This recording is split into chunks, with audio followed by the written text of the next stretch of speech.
C'est un accompagnement complet avec une personne en amenant une éducation, en amenant l'éducation sportive, surtout au quotidien, de l'activité sportive, physique. Mon plus beau résultat, c'est ma sœur. Et elle a démarré le sport il y a 4 ans et elle a perdu avec de l'activité à la maison de 40-45 minutes d'activité à défaut de 3-4 fois par semaine. Et elle en est à plus de 20 kilos perdus.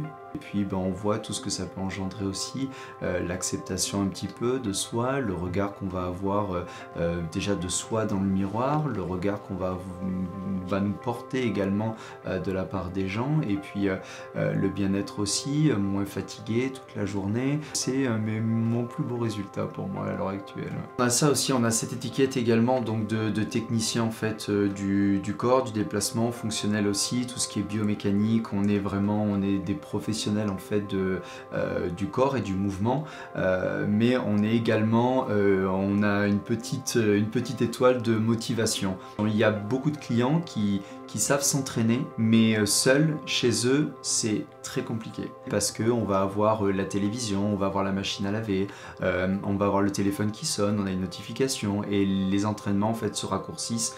On est leur source de motivation et ils savent qu'ils ont ce rendez-vous avec nous et ils font leur séance de sport. On a un seul corps pour toute une vie et essayons de le maintenir en forme tout au long de sa vie et le plus longtemps possible.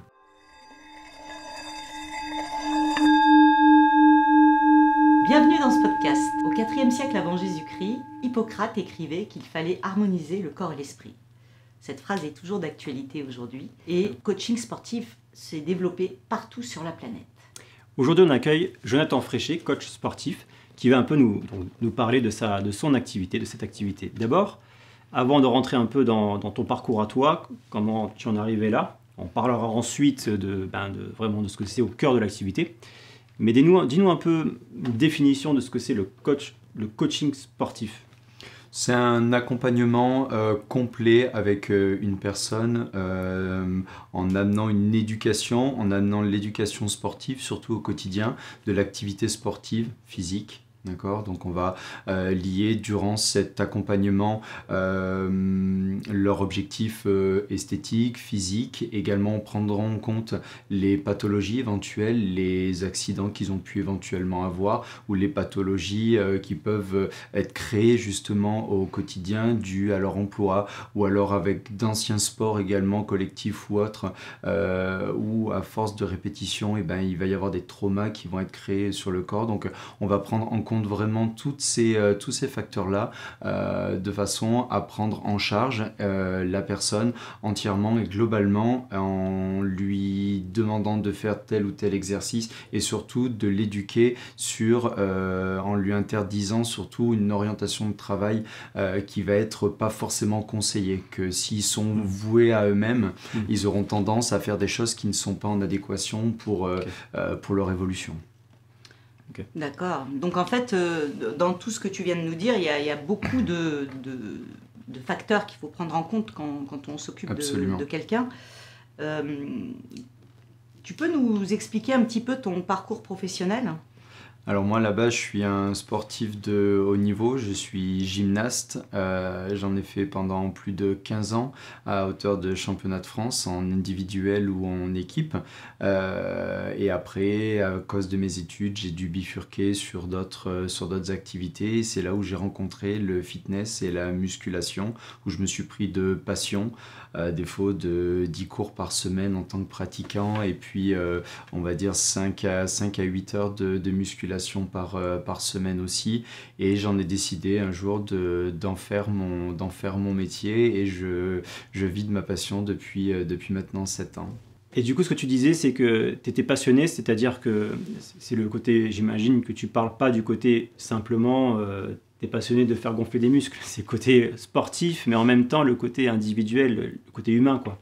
À la base, ce qui m'a vraiment plu, c'est que je retrouvais un petit peu en fait dans cette discipline-là déjà une rigueur par rapport à la gymnastique et j'avais à la fois ce côté individualiste en musculation où je pouvais vraiment être focus sur mes objectifs et moi seul, en fait, comme en gym, quand j'étais dans une compétition, en fait, en individuel, et à la fois le côté collectif, où on y allait ensemble, on était là pour arriver ensemble pour les objectifs. Et en fait, j'ai retrouvé un petit peu ça dans ces deux disciplines. Voilà, et puis après, c'était le côté un petit peu challengeant aussi, l'aspect aussi, parce que j'ai eu beaucoup de problèmes de dos, où il fallait que je renforce également toute la chaîne postérieure, et la musculation m'a beaucoup aidé. Je suis passé par une petite année assez compliquée sur la zone lombaire, et voilà, donc j'ai intensifié un petit peu plus, et j'ai creusé un petit peu plus sur la musculation, et en regardant également tous les bienfaits que ça pouvait apporter également tout autour après dans ma vie privée. Tu peux nous expliquer un peu les qualités d'un coach? Les qualités d'un coach, alors elles vont être un petit peu personnelles, je pense. On a tous un peu notre orientation de travail, notre façon d'être et comment on va mener en fait notre activité. Personnellement, l'écoute. L'écoute, je pense que c'est une qualité qui doit être au point culminant en fait du coaching. Si on n'a pas d'écoute, il n'y a pas de découverte en fait de la personne. Et il faut prendre en compte également l'état physique, l'état psychologique également de la personne pour l'accompagner au maximum. Et je pense qu'avec bienveillance aussi, ce qui peut me caractériser, je pense que c'est les termes les conditions qui vont faire, je pense, d'un coach bon, quoi. Pour un peu savoir comment ça fonctionne, bon, tu as expliqué un peu au début que c'était assez individuel, que tu allais chercher un peu à comprendre la personne, voir un peu ses antécédents, etc. Mais explique-nous un peu, on va dire, une séance un peu classique, lambda avec toi, de séance de coach sportif. Alors, je pense que ça va être difficile de répondre si tu n'as pas répondu. Enfin, ta première séance, c'est déjà un truc. Mais disons une séance classique. La première séance où tu as analysé si la personne pouvait faire telle ou telle chose, c'est fait. Mais une séance classique, c'est quoi? Une séance classique, déjà pour une personne lambda qui soit reprend l'activité déjà depuis un moment ou qui démarre tout simplement l'activité, il est essentiel qu'elle apprenne à se déplacer et qu'il y ait des exercices dits fonctionnels. Donc on va utiliser des exercices qui vont être dits polyarticulaires, qui vont mobiliser le maximum d'articulation et qui vont engager un maximum de groupes musculaires en même temps, de façon à ce qu'il y ait une adaptation qui se fasse petit à petit et qu'on puisse intensifier également et grossir le volume après un petit peu de l'entraînement en fonction de l'objectif et de chaque personne. Si j'ai un besoin particulier et je viens te voir, c'est plutôt là où c'est le meilleur moment de venir te voir, tu vois, pour se dérouler de la séance, ou si jamais je viens en te disant simplement aide-moi à avoir un tonus général, c'est toi qui vas décider de mes exercices, ou tu vois, est-ce que tu vas plutôt aider à booster la personne dans ses objectifs, ou plutôt redéfinir les objectifs de la personne en l'orientant par rapport à alors c'est plutôt, généralement, on va dire, mon activité, ça va être plutôt l'inverse, parce que les personnes vont arriver avec un objectif relativement esthétique pour 90% en fait de ma clientèle, en un but esthétique. D'accord. Et c'est pour ça qu'en fait, lors du bilan, je demande toujours un petit peu comment se passe le quotidien, par rapport à la grandeur de la personne également. J'ai des clients qui sont très grands, donc il faut prendre en considération également que tout n'est pas adapté pour eux. J'ai beaucoup de sédentarité également dans mes clients, et je prends en compte également au niveau de leur métier, parce qu'il faut lier également le fonctionnel et surtout le postural pour que ça leur apporte en fait un soutien au quotidien. Donc je raisonne plutôt à l'inverse. En fait, je vais intégrer durant les coachings sportifs du fonctionnel qui vont être également en lien avec l'aspect esthétique, mais quelques on va dire exercices qui vont leur apporter du bien au quotidien, en leur disant bien évidemment j'ai mis tel et tel exercice pour ton quotidien par rapport à ton travail, de façon à on va dire redresser un petit peu plus la colonne, renforcer également. Pourquoi? En leur expliquant, et ils acceptent bien, et généralement ils apprécient parce qu'ils ont été écoutés, ils ont été entendus, et ils voient qu'on les prend en charge vraiment globalement. On n'est pas juste là pour soit faire travailler les pecs, soit pour faire travailler les épaules, soit pour faire travailler les fessiers et les jambes. Enfin voilà, il y a une prise en charge et une prise de conscience sur la prise en charge globale. C'est des séances d'1 heure? Ça peut varier, ça peut être du 45 minutes, ça peut être d'1 heure, 1h15, 1h30 en fonction du volume d'entraînement, comme je vous le disais tout à l'heure, c'est en fonction du volume d'entraînement, on va varier. C'est sûr que si c'est quelqu'un qui n'a pas beaucoup de temps entre midi et 2, qui va avoir 40-45 minutes et qui veut travailler tout le corps avec un petit peu de travail cardio et renforcement, on va travailler sous format de HIIT également, où on enchaîne des exercices et on n'a pas forcément besoin d'avoir une très grosse séance. Le gros volume sur des hits, c'est de l'intensité, donc voilà, passer les 45 minutes, ça commence à être difficile pour une personne lambda. Okay. Le hit, c'est du cardio en fait. Exactement, oui, c'est le fait d'enchaîner en fait des exercices ou même un seul exercice sur un temps donné avec très très peu de récupération pour à la fois avoir l'effet renforcement musculaire et l'effet cardio également avec le peu de récupération. Ce qu'on appelle les Tabata. Sur 20 secondes de travail et 10 secondes de récupération, on fait 8 fois et voilà, on a un travail sur 4 minutes qui va être relativement intense. Quel matériel tu utilises dans le cadre de ta pratique ? Alors matériel, il va y avoir donc le poids de corps qui est très souvent minimisé mais qui est très important parce qu'il faut savoir se pousser si on vient à tomber ou même se relever également d'une chaise. Il faut savoir se hisser également, savoir tirer. Donc je vais pouvoir travailler avec du TRX. C'est deux sangles qui sont accrochés, donc soit si on est en extérieur à un arbre, ça peut être également en haut d'une porte, en haut d'une fenêtre également, et on apprend en fait à se tracter par la force des bras, en travaillant sur l'inclinaison du corps qui va plus ou moins intensifier le travail, comme si on rajoutait un peu plus de charge sur une machine en musculation. Donc il va y avoir ça, il va y avoir des élastiques également, donc des tractions élastiques pour travailler tout type de groupe musculaire. Je vais travailler avec du medicine ball, c'est une balle avec du sable dedans, donc il y a du poids. Il peut y avoir également du travail d'agilité avec l'échelle d'agilité, ce qu'on utilise beaucoup pour la proprioception également, pour tout ce qui est déplacement et puis travail cardio. Il va y avoir après des haltères, des kettlebells, voilà, il va tout plein de choses. De joujou. Exactement, pour diversifier le plaisir. Tu vas chez les gens, t'amènes tes joujous. Exactement, c'est ça. Donc tout sur moi, tout sur le scooter, et puis j'adapte, je fais des allers-retours des fois chez moi pour changer un petit peu le matériel, et puis j'adapte varier plus les proche. séances. Exactement, c'est ça. Ouais. Je t'ai pas entendu parler de tapis roulant ou de tout ce qui est dans une salle, tu vois. Tapis roulant. Tout ce qui est dans une salle, tu vois ce que je veux dire, des grosses machines. T'as que des trucs, c'est des élastiques, c'est machin. Ça c'est pour le coaching à domicile. Ça c'est pour le coaching à domicile, parce que moi mon activité, je n'interviens pas en fait dans les salles de sport, dans les salles de musculation. Je fais essentiellement soit du coaching en extérieur ou à domicile. Donc on va, par le biais des élastiques, reproduire un petit peu les mêmes mouvements, les mêmes angles, les mêmes groupes musculaires également, que ce soit assis sur une chaise avec les élastiques derrière pour pouvoir travailler également les pecs par exemple pour les garçons. On peut même travailler dos à la porte du deadlift, donc du soulevé de terre également pour travailler les fessiers, arrière de cuisse par exemple, plus un exercice on va dire féminin également où elles vont rechercher. Mais on peut travailler, amener l'activité en fait de la salle de musculation chez soi avec du petit matériel tout simplement. On est avant tout des techniciens en fait et on s'adapte avec l'univers et on s'adapte avec le matériel aussi, ce que ont les gens également chez eux pour les faire travailler et même eux en autonomie après par la suite on adapte les séances. Avec ça. On parle de motivation un peu parce que là tu es en train de dire que tout ce que tu as dans la salle tu peux l'avoir chez toi. Absolument. Ça coûte moins cher. Absolument, c'est ça.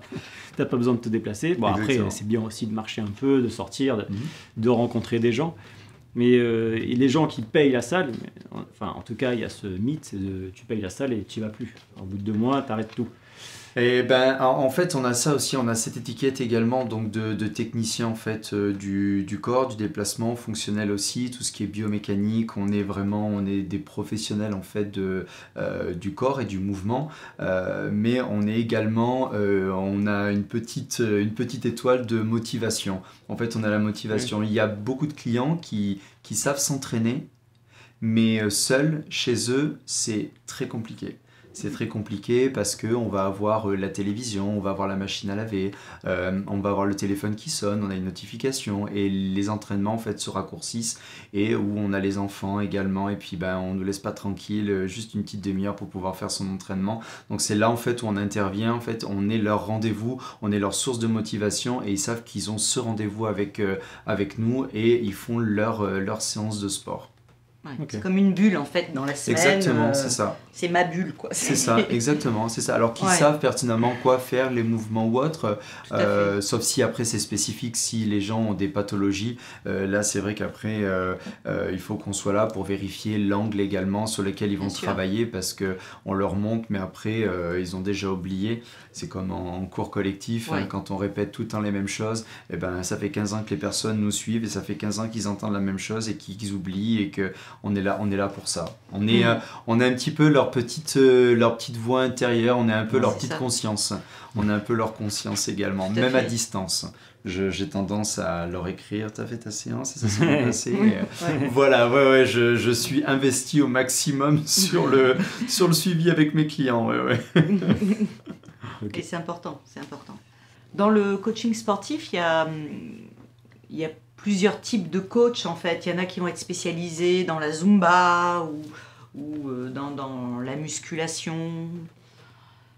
Pour toi, c'est quoi ton sport de prédilection en fait?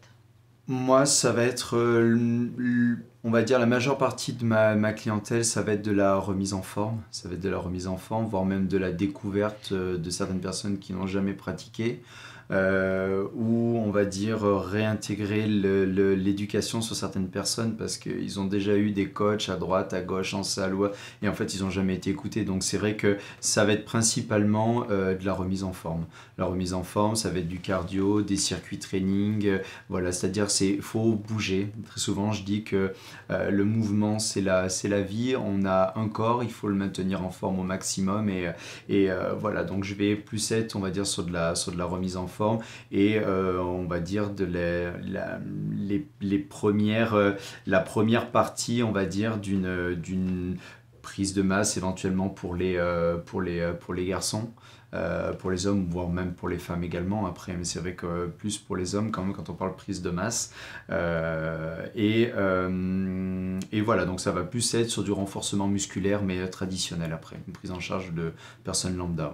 D'accord. C'est quelle moyenne d'âge ta clientèle? Ma clientèle, elle va varier entre 30 et 60 ans. 30 et 60 ans, ouais. Ok. 30 et c'est ça. Et donc là, tu parlais de ta spécialité, on va te prendre au mot en fait. Hein. Tu peux nous montrer un ou deux exercices et nous coacher là, tous les deux? On a des contraintes un peu de cadrage. Ouais. Donc, non, après, on en discutait déjà, donc vu qu'on on s'aperçoit que les gens sont de plus en plus sédentaires, un travail de bureau, on n'a pas forcément, soi-disant, le temps de pouvoir bouger un tout petit peu. Il est important de prendre conscience sur des petits mouvements faits au quotidien, parce que on reste très fermé à rester assis, on a un raccourcissement également des cuisses, des quadriceps qui vont permettre de tirer un peu sur le bassin quand on va se redresser. Quand on se lève, on a tendance à avoir un petit peu mal au dos parce que les cuisses sont tellement raccourcies toute la journée qu'elle va vous tirer le bassin en antéversion, donc le bassin vers l'avant. Donc ça va être des petits exercices pour s'étirer un petit peu les cuisses. Donc là je ne pourrais pas vous montrer parce que sinon je vais un peu trop grand, mais on peut avoir par exemple assis, on peut éventuellement donc croiser vous pouvez le faire avec moi si vous voulez, vous pouvez donc croiser la jambe, attraper avec la main opposée, celle qui est du dessus, donc toujours en se grandissant. en se grandissant. Et puis on va aller attraper juste l'arrière de la chaise et puis essayer d'aller chercher le regard le plus loin possible. On va travailler en fait en flexibilité au niveau de la colonne. Donc je visualise très souvent comme si en fait on avait un chiffon en fait qu'on venait en fait essorer un tout petit peu. On va travailler en extension, on va essayer de rapporter un petit peu plus de souplesse sur le mouvement. D'accord ? Parce que c'est vrai qu'en restant très souvent statique, on va provoquer un verrouillage en fait des articulations. Donc le renforcement est bien, mais garder une certaine souplesse également de mouvement, c'est quand même conseillé aussi. Donc, le premier conseil que tu donnes, c'est plutôt des étirements plutôt que... Pour des personnes qui vont être sédentaires, c'est de pouvoir s'étirer quand même au quotidien, tous les soirs, de façon à enlever ces petites tensions qui peuvent se créer sans forcément avoir une activité physique, mais en restant justement sur des muscles qui vont être très serrés en fait toute la journée. Ouais. Et après, un petit conseil également un peu plus sur le haut du corps, parce que qui dit travail assis dit les épaules enroulées un petit peu vers l'avant, donc c'est-à-dire réintensifier un petit peu le travail en fait sur ce qu'on appelle les rhomboïdes, les fixateurs donc des scapulas, des omoplates. Donc il va falloir juste se grandir et puis pousser un petit peu les épaules et en ouvrant. Donc on vient prendre une grande inspiration. On vient ouvrir la cage et puis après on relâche les épaules et on expire. On inspire, on vient pousser les épaules, on visualise comme un petit stylo entre les omoplates qu'on vient pincer en fait. On reste 2-3 secondes et puis on revient tout doucement et on relâche. On inspire et en plus on va lier à la fois le renforcement et on va apprendre à respirer. Oui. Voilà, ça, la respiration est très importante. Je fais toujours le point également en début de prise en charge en fait avec les coachés, parce que bien souvent les gens ne savent pas respirer. Et la respiration peut contrôler énormément de choses, que ce soit le stress, que ce soit le bien-être, que ce soit peu importe la situation, le sommeil également. Et il est hyper important de comprendre également, parce qu'on va avoir une respiration de détente et une respiration également où on va bouger en sécurité, avec une respiration plutôt dite ce qu'on appelle thoracique, en gardant une fixation également des muscles posturaux pour éviter justement tout type de douleur et de charge en fait sur la zone lombaire. Voilà, donc c'est pour ça que je prends bien le temps à chaque fois d'expliquer les deux respirations, et ça leur permet également, quand on est au bureau, qu'on a 5 minutes, on fait ces petits exercices, même ne serait-ce que déjà respirer, ça va permettre de ralentir la fréquence cardiaque et d'être plus, on va dire, lucide sur ce qui se passe, soit dans l'environnement, soit s'il arrive, on va dire, une contrariété ou un état de stress, ça va permettre de calmer et d'avoir les idées claires pour pouvoir justement surmonter tout ça. Voilà, donc 3 conseils. Super. Merci. Alors, on va passer au cœur de l'activité, mais avant ça, on a préparé un petit happening, un petit truc pour dynamiser un peu tout ça. En gros, on a plein de questions, on a 20. On va essayer de les dire chacune un. Moi, je dis les impairs, tu dis les pairs. Ça va ? D'accord. Et en gros, en fait, c'est réponse rapide. Réponse vrai-faux. Vrai-faux, ok. Vrai-faux. Voilà. Alors, en même temps, il faut des fois, faudra peut-être rajouter. Alors, si jamais on répond. Quoi. Alors, vrai-faux. Après, on peut un peu débattre de ça si tu veux. Voilà. Mais vrai-faux avant. Ok. Vrai-faux. C'est parfait. Allez, on y va. Donc, si je fais 2 minutes de planche par jour, j'aurai des abdos en béton d'ici 1 mois. Vrai. Le cardio à haute intensité est le meilleur moyen de perdre du ventre. Vrai et faux. Déjà, on n'est plus sur le vrai.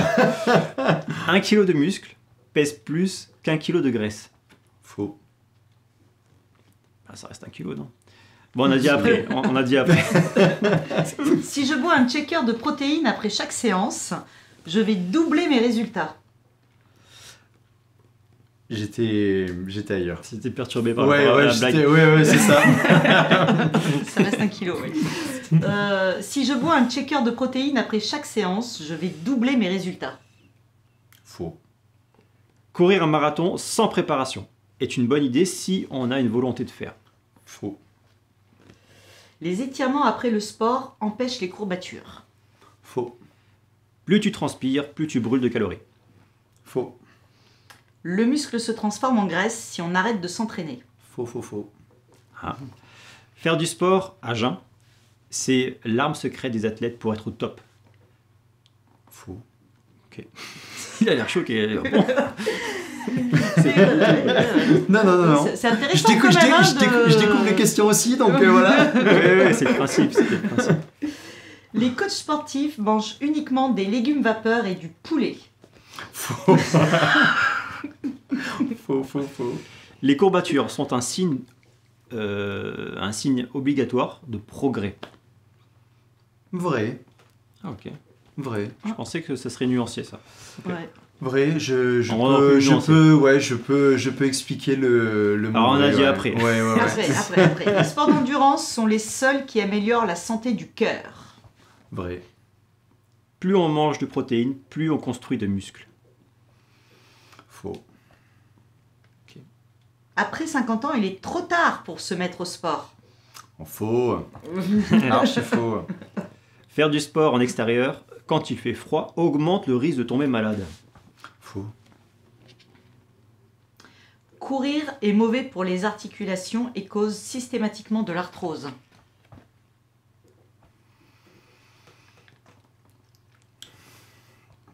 Il y a le mot arthrose et je dirais vrai. Ok. Là, je crois qu'il faut le nuancer. Voilà, Ouais. c'est le mot arthrose qui me... Ouais. Ça dépend si elle est déjà là ou pas en fait. Exactement, c'est ça. Ouais, c'est ça. Les exercices au poids du corps, comme tu en as parlé tout à l'heure, sont inefficaces comparés aux machines en salle. Faux. Ça dépend de l'objectif. Pour perdre du poids, il faut absolument éviter les glucides. C'est notre petit goûter. Faux. Ah. Ouf. Le sport fait perdre du poids uniquement si on en fait au moins 1 heure par jour. Vrai. Il est dangereux de faire du sport après 60 ans. Faux. Bon, alors c'est vrai que c'était des questions un peu tendancieuses. Hein, Oui, ça peut ouvrir le débat en fait sur pas mal parce qu'il y a beaucoup de facteurs en fait. C'est vrai qu'on a beaucoup des questions qui nous sont posées et en fait il faut justement encore une fois questionner la personne et en fait chaque personne est un cas unique en fait parce qu'on n'a pas tous la même façon de s'entraîner, on n'a pas tous la même façon de s'alimenter, on n'a pas tous la même façon de récupérer, le stress, dormir, enfin il y a plein de choses qui font que, donc c'est vrai que les questions, il y a du vrai, il y a du faux, mais ça peut s'entendre, ça peut être vrai dans un cas, ça peut être faux dans d'autres aussi. Il faut adapter en fait à chaque personne. L'adaptation est hyper importante dans notre activité. Si on n'adapte pas, la personne va soit se blesser, soit aller dans le mur, soit pas avoir de résultats et c'est ça qui est très important. Tu peux aussi perdre sa motivation, il y a beaucoup de choses que tu peux... On peut le perdre. Là, perdre. le principe de ces questions, c'est d'arriver de prendre un peu des idées reçues, mélanger avec des conneries, 1 kilo de graisse ou 1 kilo de muscle. Oui. Mais voilà, le principe, c'était surtout de prendre des idées reçues pour, à 60 ans, tu peux faire du sport, quoi. Bien sûr, il faut faire attention. Même à 70, même à 80. Réadapter, ça va être pareil. C'est si la personne est déjà sportive, même après 60 ans, elle peut quand même courir si elle a toujours couru toute sa vie, mais peut-être diminuer peut-être le volume en fait d'entraînement, peut-être plus intelligemment, où on va alterner avec de la marche rapide, ou il y a plein de façons. Ça qu'il faut, les bilans sont hyper importants pour accompagner au mieux les personnes en fonction de l'âge. Tout à fait. Okay. Tout à fait. Pour le marathon, là t'as dit faux. Pour le marathon, sans préparation, c'est le post comme l'avant, c'est il faut. Les risques de blessures sont très grands si on ne s'entraîne pas. Tu parles de quel genre de blessure?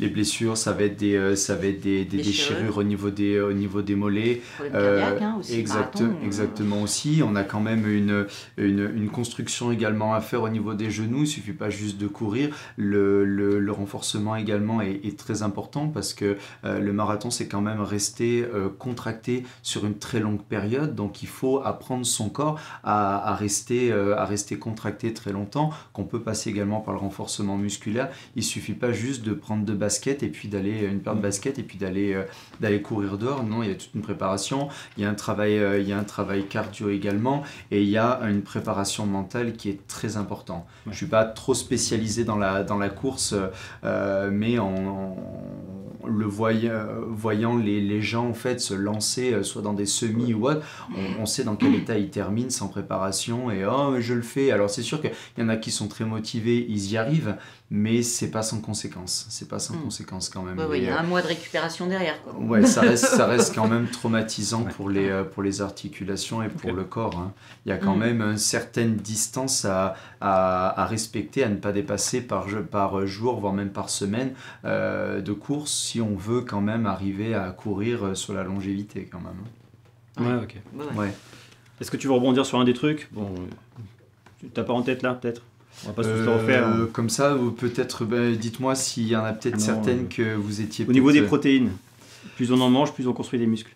Plus on en mange, plus on construit de muscles. Alors bien évidemment non, parce que si on part du principe que si on mange de la protéine mais qu'on fait pas de sport, on va grossir et on va pas prendre de muscles. Donc, dans la prise de poids, il y aura toujours une prise de muscles.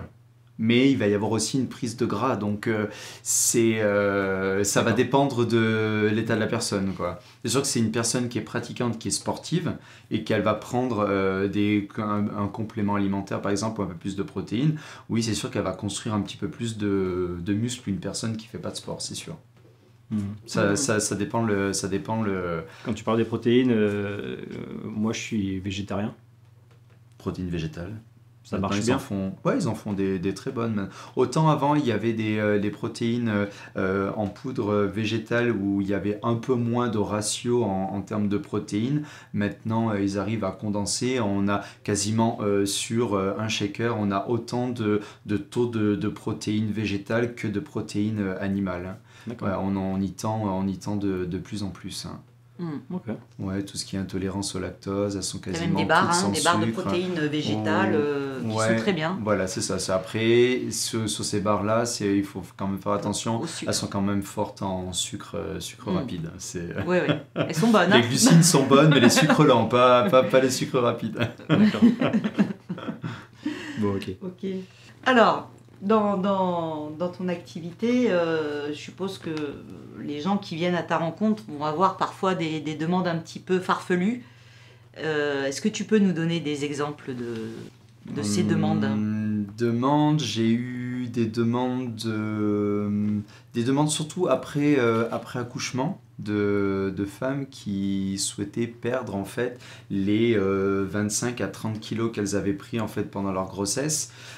J'ai dit ça va être compliqué en un mois, enfin même en 2-3 mois sur un poids que tu as pris en 9 mois. Donc c'est vrai qu'on a des demandes des fois qui sont très, très particulières et il faut conseiller. C'est plus une approche où on va travailler psychologiquement sur accepter en fait que tu as mis 9 mois pour prendre les kilos et qu'il faut peut-être très certainement autant de temps, voire même plus que pour les perdre. C'est ça, c'est difficile, c'est on grossit plus vite que ce qu'on perd. Donc voilà, donc ça fait partie des demandes qu'on peut avoir ou après comme chez le coiffeur. Comme chez le coiffeur, vous arrivez avec votre photo, je veux tel type j'aimerais bien ces pecs-là, j'aimerais bien ces fesses-là, j'aimerais bien ces abdos, mais sauf que morphologiquement, on est tous différents, on a tous une forme de pec différente, on a tous des prédispositions à prendre plus ou moins de volume sur certaines. Il y a des personnes qui font les jambes, par exemple, en musculation, toutes les semaines, voire 2 fois par semaine, mais la génétique fait que ils prennent pas en volume, alors qu'ils mettent le volume d'entraînement et l'intensité dedans, mais ils prennent pas. Il y a une part de génétique également, et voilà quoi. Il y a même des personnes qui veulent grossir des mollets.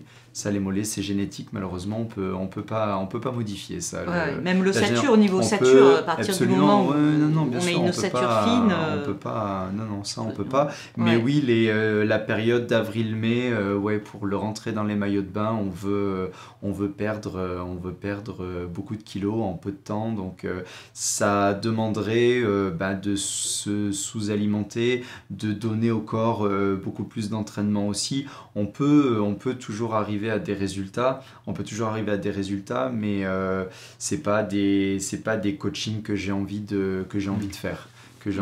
Parce que très souvent en fait c'est des personnes qui vont être dans des excès et qui ne vont pas tenir en fait l'activité sportive. Une fois qu'elles ont le résultat, on pense que les résultats après sont acquis et qu'on n'a plus besoin, ou alors on repart dans les travers. Ça va être la fête, la malbouffe, les effets yo-yo, c'est ça. Ouais, les frites sont très bonnes, hein. Les frites sont... c'est bon, mais voilà, avec parcimonie et avec voilà, la maillot. donc, oui. Et donc voilà, non, après on a des demandes un petit peu esthétiques, mais via des photos. Après c'est vrai qu'on peut pas faire des miracles après, hein. Mais est-ce que c'est possible de, excuse-moi de te couper, est-ce que c'est possible de, par exemple, quelqu'un qui a un gros ventre, il a que le ventre qui est gros, de cibler pour que y ait une perte que sur le ventre? Le corps va éliminer les graisses du corps. On peut pas cibler. On va pouvoir cibler le travail pour tonifier, par exemple le transverse un petit peu, pour réduire, on va dire visuellement, l'aspect gonflé un petit peu du ventre. Mais après en termes de gras, le corps et le cerveau n'est pas fait pour perdre que ici ou que là. Ça aussi c'est des demandes un petit peu farfelues qu'on peut avoir. Je veux perdre juste le gras qui est ici. Je veux perdre juste le gras qui est là, voilà, ou juste ici, et malheureusement non, on peut pas. Si on perd du gras, le corps va perdre le gras dans sa globalité. Alors après on peut restructurer de par la contraction musculaire. On peut travailler des zones en fait qui vont être pour l'aspect esthétique. On va regalber, on va travailler, on va définir musculairement, mais on peut pas perdre du gras sur une seule zone, quoi. Mais on peut travailler tout à fait uniquement sur le centre du corps sans problème. Mais je suis un peu resté bête quand t'as dit que les gens ils venaient avec des photos. Alors, là, c'est les pecs de Brad Pitt, j'aimerais avoir les mêmes. Oui, bien sûr. Alors que les personnes n'ont pas forcément du tout la même morphologie. Et c'est vrai que des fois, on voit. Alors, c'est vrai que le résultat visuellement, c'est pas énorme. Mais c'est vrai qu'il y a 2 salles, 2 ambiances. Et peut-être que la personne, elle a mis 5 ans à 6 ans avant d'arriver à avoir ce résultat-là. Alors, il faut dire qu'on peut y arriver, mais ça implique on va dire, une hygiène de vie qui va être irréprochable, sans craquage, avec un entraînement qui va être très intense pendant plusieurs années. Alors, est-ce que la personne est prête à rentrer dans ce processus-là, ou est-ce qu'il n'est pas mieux de démarrer déjà l'activité, de se dire je l'inclus dans mon quotidien, je l'inclus dans ma routine, soit hebdomadaire, et puis petit à petit, progressivement, je vais prendre goût à l'activité physique. Après, je vais intensifier un petit peu, et je pense que c'est une marge de progression qui est beaucoup plus intelligente. Ok. Tu as parlé un peu au début de éduquer. C'est ton rôle, enfin en tout cas le rôle que tu prends, parce que les gens ne te demandent pas forcément, j'imagine surtout quand on parle d'éduquer, non mais vous savez, vous ne pouvez pas perdre comme ça, vous ne pouvez pas perdre ce gras-là, il faut faire un travail d'ensemble pour arriver au résultat que vous voulez, et c'est pas sûr que ça va arriver uniquement où vous voulez. C'est un travail d'éducation qui est fou. Aujourd'hui, avec les réseaux, les machins, les trucs, enfin, en gros, on est dans un monde où on ne va pas commenter, on sait très bien. En gros, les gens, ils vont avoir des demandes que toi, tu vas devoir expliquer. Si vous voulez ça, il va falloir travailler globalement. Et c'est pas des choses qu'on veut entendre, surtout quand on est client. Comment tu fais avec ça? Bien sûr, c'est vrai que je suis de nature très franche et très directe, et c'est vrai que avec tout ce que, comme vous dites, avec les réseaux sociaux, avec l'information, la désinformation d'un côté, c'est vrai que on ne sait plus qui croire, comment, où on vous promet des résultats en quelques semaines, et que voilà, vous avez la solution avec tel et tel exercice, vous allez perdre le gras de telle partie de corps. Enfin, à un moment donné, il faut être, faut être lucide aussi. Donc, c'est-à-dire que je vais vraiment déjà jouer la carte de la franchise avec les personnes, et leur dire voilà, on a cette réalité-là, on peut avancer ensemble, et il y a une éducation également psychologique, l'acceptation en fait. Ça, c'est très difficile. En fonction de l'âge aussi, on va prendre un peu de poids aussi, où il y a un dérèglement hormonal qui se fait, que ce soit chez l'homme ou chez la femme. Et c'est vrai que je préfère être franc. Donc on en discute, et ça se passe lors du bilan que je fais au préalable. Et puis j'ai des gens avec lesquels je n'ai pas fonctionné parce qu'ils avaient que l'aspect soit esthétique, résultat ou autre. Et c'est pour ça que je fais cet aspect de bilan aussi, parce que l'alchimie des fois ne peut pas se passer. Je rentre quand même dans la sphère un peu privée de la personne, parce que je lis également l'aspect psychologique, bien-être de l'esprit et du corps. Donc on rentre un petit peu dans la sphère un peu privée de la personne. Donc il est important que l'alchimie se fasse, et le rapport de confiance également se fasse entre le professionnel et le client. Peux-tu nous donner un exemple de transformation que tu aurais réalisée sur une personne parmi ta clientèle, hein? Alors, ça va même pas être vraiment ma clientèle, c'est une cliente, c'est ma sœur. C'est ma sœur, j'ai un exemple, mon plus beau, mon plus beau, on va dire, résultat, qui est ma sœur a 4 ans on a 4 ans de différence, mais elle n'était pas du tout sportive du tout. Pourtant, on a eu la même éducation, mais pas du tout sportive. Et elle a démarré le sport il y a 4 ans. Et elle a perdu avec de l'activité à la maison, de 40-45 minutes d'activité à défaut de 3-4 fois par semaine, avec un petit peu de matériel, un peu des poids, des haltères, un peu des élastiques, et elle en est à plus de 20 kilos perdus. 20 kilos perdus, et puis on voit tout ce que ça peut engendrer aussi, l'acceptation un petit peu de soi, le regard qu'on va avoir déjà de soi dans le miroir, le regard qu'on va nous porter également de la part des gens, et puis le bien-être aussi, moins fatigué toute la journée, les articulations qui en pâtissent aussi un petit peu avec le poids, donc on se sent mieux également dans son corps, et je trouve que c'est important, donc c'est mon plus beau résultat pour moi à l'heure actuelle. D'accord. Est-ce que tu as la transformation physique, mais tout va avec Tout va avec, exactement. On a un gros fléau actuellement. C'est un peu la confiance en soi, parce qu'on est beaucoup sur l'image, et c'est vrai que les gens font beaucoup attention à ce qu'on pense d'eux. Et c'est vrai que de prendre soin de soi, déjà on va avoir une certaine confiance également de soi, et c'est pour ça que c'est important de pouvoir justement libérer, et au travers du sport on va pouvoir justement libérer tout ça en fait, ce mal-être qu'on peut avoir, ou cette timidité également, et prendre un peu plus d'assurance. Quand on prend avec toi en tout cas une séance de coaching, tu préconises, ou tu fais combien de séances par semaine? J'imagine que ça va dépendre, mais...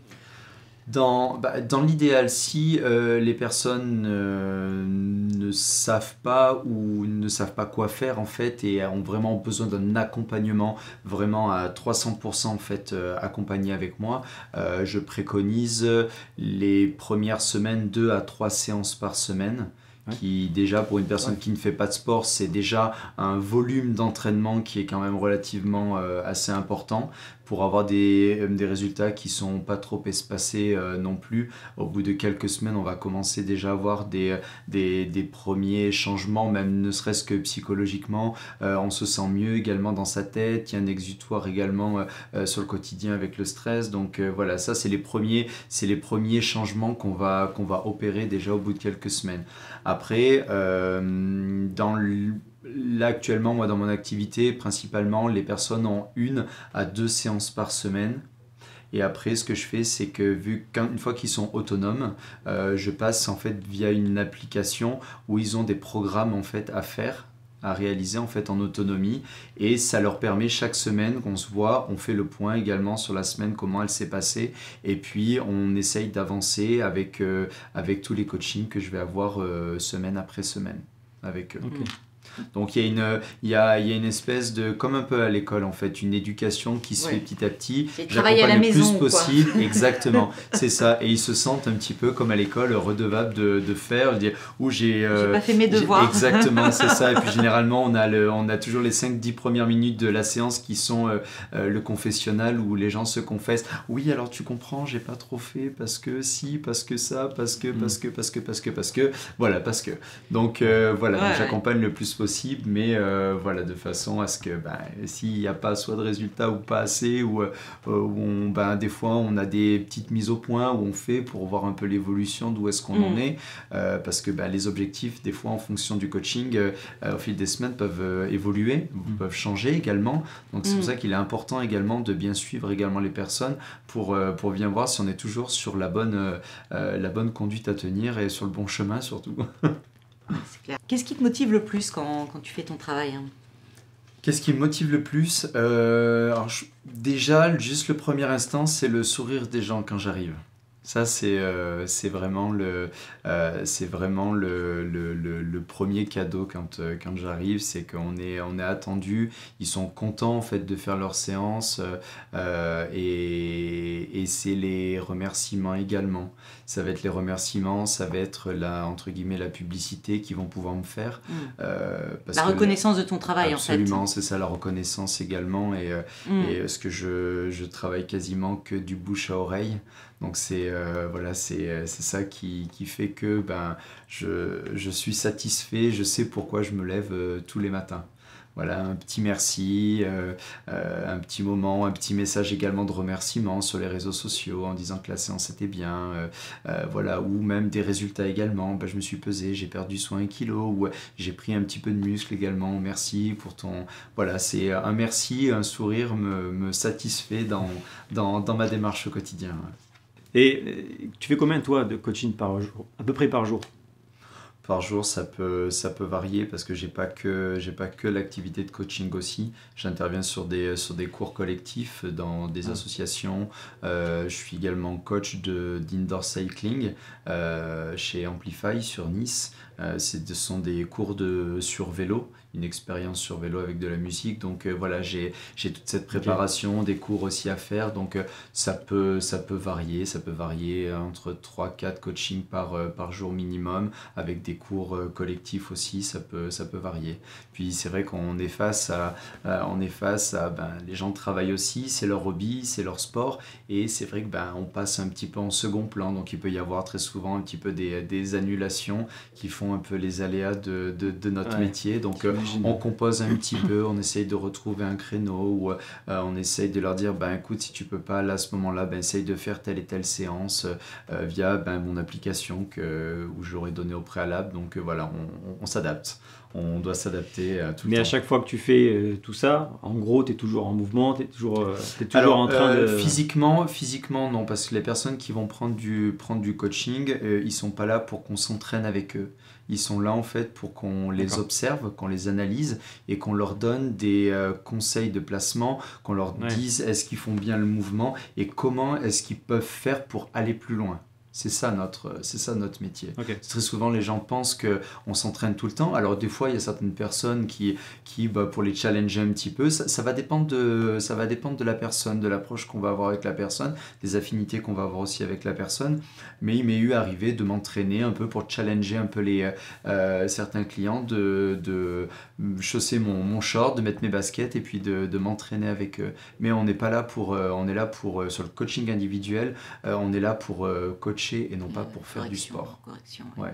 Mais tu fais quand même comme tu disais, du cycling ou des cours collectifs. Absolument. C'est pas épuisant à la longue, hein?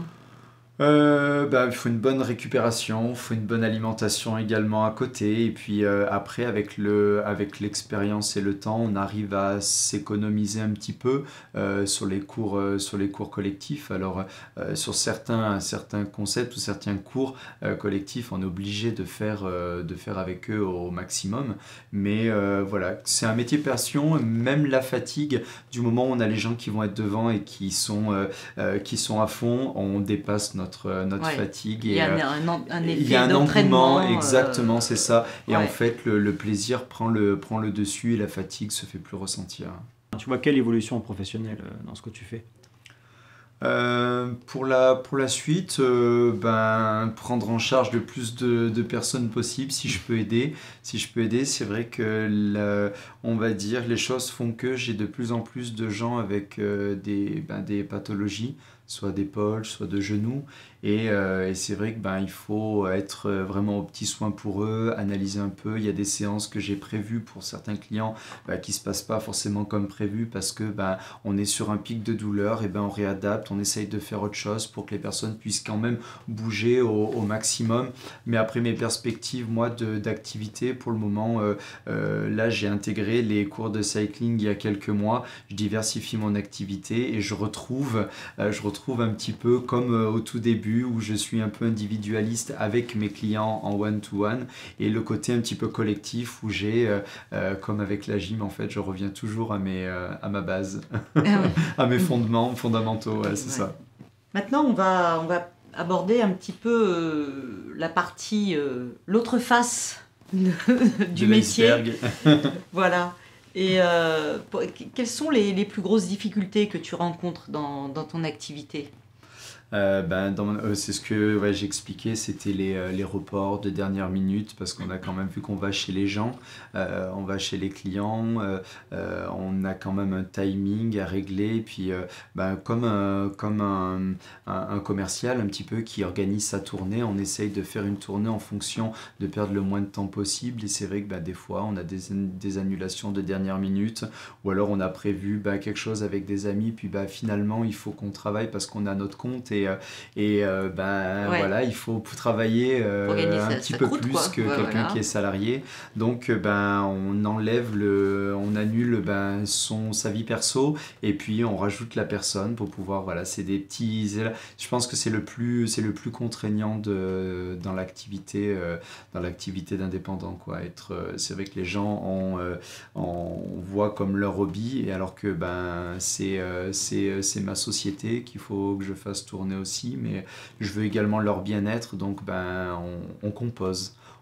Ça, c'est le plus difficile au début. Les premières années, c'est assez compliqué, parce que on a des phases où des semaines on est complet, d'autres semaines on va travailler un petit peu moins, et voilà, on essaye il faut se forger un peu psychologiquement, et on sait que c'est jamais tout lisse comme une personne qui est employée et qui est salariée. On avait noté la question, est-ce que le coaching sportif, c'est pas quelque chose qui est mis en second plan? Tu as répondu parce que les gens carrément ils annulent au dernier moment. Finalement, il faut faire ci, je peux pas faire ça. T'en penses quoi de ça, que les gens, pour eux, c'est pas une priorité, alors qu'au final, je pense qu'on comprend pas le fait que l'être humain a besoin de bouger. Alors moi, je suis pas du tout un exemple, je travaille en plus sur mon ordinateur aussi tout le temps. Je pense que c'est important qu'on revienne sur bouger. Oui. Bien, mais du coup ça devient ultra important, tu vois, ce que tu proposes. C'est ça. Après, c'est à moi. Alors, bien souvent, en fait, quand il y a l'annulation de dernière minute, les personnes sont vraiment gênées, hein, de toute façon, parce que... il y a des habitués aussi, hein. Oui, il y a des habitués, mais ouais, de l'ardoise, c'est ça, ouais. Mais c'est vrai que... principalement, c'est vrai qu'on éduque, on a un rôle aussi un petit peu de fidélisation et notre rôle, c'est d'amener en fait le client à ce que ça devienne en fait un réel besoin en fait d'être accompagné. C'est le côté un petit peu plus commercial en fait de l'activité et c'est pour ça que généralement quand ils reportent, je dis pas annule, parce qu'ils reportent, ils me demandent automatiquement quand est-ce que tu as de la place pour qu'on puisse remettre. Donc voilà, il y a ce besoin en fait il y a cette prise de conscience surtout. Ils ont pris conscience que leur séance est importante. Et importante, c'est leur rendez-vous. Ils en sont désolés à l'instant T parce que professionnellement, ils n'ont pas le choix. Et le jour où j'aurai un impératif également professionnel, ça peut être dans les deux sens. Donc voilà, je suis conciliant sur ça et je suis compréhensible. Voilà, il faut. On n'a pas trop le choix en fait. Hein. Exactement, c'est ça. On n'a pas trop le choix. C'est ça. Pas trop le choix, mais après, c'est vrai que pour arriver à garder quand même sa clientèle, je pense qu'il faut savoir un peu composer, malheureusement, c'est ça. Ouais. Et on en revient toujours au même, l'acceptation des fois est difficile les premiers temps. C'est ça. Pas se résigner, mais voilà, c'est faire comprendre. C'est vrai que 2-3 heures avant, annuler une séance, c'est vrai que ça casse tout notre planning de la journée et que c'est après, une fois qu'on est un peu plus ancré en fait dans la ville où on est, on est de plus en plus demandé, on a de moins en moins de disponibilité, donc voilà, il faut arriver à trouver un instant, mais voilà, généralement, comme je disais au début, quand je suis investi vraiment maximum et j'essaye de faire au mieux pour eux. J'essaye de faire au mieux pour eux, de m'adapter en fonction d'eux, sans que ça piétine sur ma vie perso, mais je m'adapte au maximum. Donc en fait, dans le milieu du bien-être, de la remise en forme, on va dire, il y a beaucoup de monde, hein. On le voit sur les réseaux sociaux, on le voit même dans les pubs, etc. Il n'y a pas beaucoup de coachs bidons sur le marché. Après, comme dans toute activité, vous avez professionnel et professionnel. Après, la première chose à, je pense, demander quand une personne veut démarrer en fait un processus de coaching, demander déjà les diplômes, ou même ne serait-ce que déjà la carte professionnelle, ce qui est beaucoup, même ne serait-ce que sur les réseaux, disent coaching sportif, mais ne sont pas du tout en fait des profs dits qualifiés. Très certainement peut-être des bons techniciens de par la pratique et autodidactes de par la pratique, mais n'ont pas un diplôme en fait pour exercer en France. Parce qu'en France, il faut avoir un diplôme pour pouvoir exercer dans le métier de coaching ou dans le métier du fitness ou de la musculation. On se doit d'avoir, pour se dire coach et prendre en charge les personnes, on doit être diplômé en fait d'un diplôme d'État. Mais un bon sportif n'est pas forcément un bon éducateur. Hein. Et bien sûr, et inversement. Et inversement.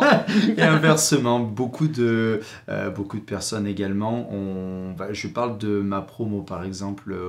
On est très peu en fait à continuer à exercer parce que ils sont passionnés en fait de l'activité, mais ils ne sont pas du tout soit pédagogues ou ils n'ont pas sans plus quoi. Ils préfèrent pratiquer plutôt que d'enseigner en fait, d'enseigner aux gens. Je pense que c'est inné et ça ne s'apprend pas hein, d'inculquer en fait aux autres et d'éduquer les gens. Il faut, je pense, une certaine patience et une certaine passion aussi. Patience et passion, bien oui. sûr, ouais, je pense. Je pense qu'il y a une passion de la pédagogie. Ouais. Oui, ah oui, complètement. C'est l'envie, complètement, en fait. les bases d'apprendre, L'envie de parce qu'on transmettre, répète. hein. Exactement, c'est ça. Ouais. Ça, c'est hyper important. Et avec ce qu'on voit sur les réseaux sociaux, avec l'information et la désinformation aussi, faut faire hyper attention. Hyper attention parce que tout ce qu'on voit n'est pas forcément adapté à ce qu'on va rechercher. Et c'est vrai qu'après, les gens s'identifient énormément en fait sur le visuel en fait du coach, quoi. Donne envie physiquement, donc voilà, on espère que et très souvent les informations sont pas forcément de qualité, où on nommait très souvent des paramètres dans l'évolution et dans les résultats. Donc c'est vrai que c'est assez difficile parce qu'il faut constamment se justifier de ce qu'on voit sur les réseaux sociaux. Donc si tu dois conseiller aux gens comment trouver un bon coach sportif, tu dirais la carte professionnelle. Déjà, la carte professionnelle, diplômes, savoir est-ce qu'elle est apte à la pédagogie. Exactement. Demander est-ce que vous aimez bien apprendre aux gens. C'est pas forcément ça, c'est déjà d'une demander quel diplôme elle a, parce qu'il y a même des personnes qui ont passé des levels de CrossFit.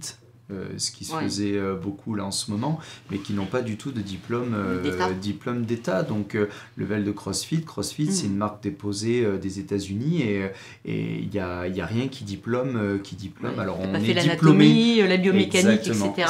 Ils connaissent sur pas. Le processus du corps, de la posturologie, voilà, il y a plein de choses comme ça qui ne sont pas abordées. Et donc, voilà, donc déjà demander la carte professionnelle, voir si la personne est diplômée de France et après voir comment un peu elle procède dès le début, savoir est-ce qu'on démarre directement sur un programme, je t'intègre dans mon programme, je t'envoie machin tout ça, et en fait il n'y a pas eu de bilan au préalable. Ça c'est hyper important, qu'il y ait une découverte pour que la personne soit bien prise en compte et ne soit pas numéro 1, numéro 2, numéro 3, numéro 4 qui seront peut-être très certainement le même profil, mais avec des attentes différentes ou un aspect psychologique différent, ou avec un métier qui va être complètement à l'opposé, et voilà, cette phase de découverte va être biaisée, et l'évolution, et exactement, c'est ça, et l'expérience. Exactement, c'est ça, et c'est pour ça, ces bilans au début permet de voir un peu la connexion qu'il peut y avoir avec la personne. Du coup, si les gens qui regardent se disent tiens, pourquoi pas passer par toi pour essayer une séance, machin, comment on pourrait te contacter? Je mettrai tout en description, mais dis un peu aux gens généralement c'est via Instagram. Sur Instagram, après je suis également sur Facebook, où j'ai même un site internet où on peut me contacter directement, soit via mon adresse mail ou via WhatsApp directement. Okay. Je mettrai tout en description, donc si les gens veulent essayer de faire une séance. Bien sûr, que ce soit à distance, que ce soit en présentiel. À distance aussi tu fais ? À distance, oui, je passe via une application. Alors, soit je peux faire des programmes à distance, un suivi à distance, ou après, je peux très bien faire des... Mais distance, je parle à quelqu'un qui est à Paris, là. Parce qu'il est sur Nice. Quelqu'un qui est à Paris. Donc, si c'est quelqu'un qui est déjà pratiquant et qui désire juste un suivi, en fait, sur une évolution de sport via mon application avec un programme personnalisé, je le fais. Après, si c'est un coaching individualisé où la personne veut que je sois présent, on peut très bien faire après une visio directement, et que la personne soit... Bien sûr, ça je le fais. Bon, ça c'est dit. Toutes les informations donc sont en commentaire. On est bon là, donc du coup on va dire au revoir aux gens. On va dire au revoir, mais moi j'aimerais demander quand même au coach un dernier petit conseil du jour pour finir l'automne. Pour finir l'automne, alors vu qu'on n'a pas beaucoup de... Enfin, le soleil il se couche très tôt, essayez le plus possible de bouger, c'est-à-dire prendre l'ascenseur, monter les escaliers, aller au travail, soit en vélo, soit à pied. Essayez de se faire plaisir également en mangeant, en ayant une alimentation saine et équilibrée, en se faisant plaisir, étant grand gourmand. Je ne pourrais pas interdire les gâteaux ou exactement. C'est plutôt les gâteaux, mais voilà, il faut qu'il y ait un équilibre également et ça ne se résume pas juste à manger des légumes et du poulet. Il faut se faire plaisir, mais prendre conscience de bouger également. Et comme je le disais tout à l'heure, on a un seul corps pour toute une vie et essayons de le maintenir en forme tout au long de sa vie et le plus longtemps possible. Merci. Okay. Merci à vous. Merci à vous d'avoir suivi, d'être encore là. On a mis aussi en description donc un lien pour s'inscrire à la newsletter où on a pour tenir un peu au courant les gens de ce qui va sortir, de ce qu'on fait, etc. N'hésite pas à t'abonner, à partager, de parler un peu de la chaîne qui est toute nouvelle et on essaie de voir un peu où ça va nous mener. Si tu as des idées aussi de type d'interview à faire, en commentaire. Merci et ciao. Ciao.